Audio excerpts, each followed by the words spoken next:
போட்டு ஃபில் பண்ணதுக்கப்புறம் இட்லி தட்டில் இந்த மாதிரி வச்சிடணும். ஒவ்வொன்றுத்தையும் இட்லி தட்டில் வச்சு ஆவியில் ஒரு 10 நிமிஷம் வெந்ததுன்னா போதும்.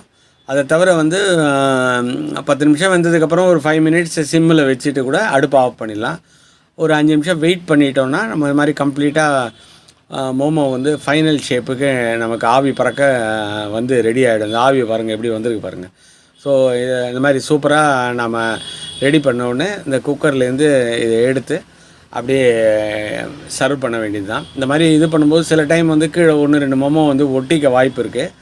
அது ஒன்றும் பிரச்சனை இல்லை, அப்படியே எடுத்திங்கனாலே தானாகவே கைக்கு வந்துடும். இப்போது இது மாதிரி ஸோ ஜாகிரதையாக ஹேண்டில் பண்ணுங்கள், சூடு ஜாஸ்தியாக இருக்கிறதுனால. இப்போ அழகாக பார்த்தீங்கன்னா இந்த மோமோவோட இந்த ப்ரொஃபஷ்னல் டச்சில் வந்து நமக்கு வந்திருக்கு. இது ஒரு சுவையான தின்பண்டம், அதே டைமில் ஃபாஸ்ட் ஃபுட்டு போலவும் நம்ம டக்குன்னு சாப்பிட்டு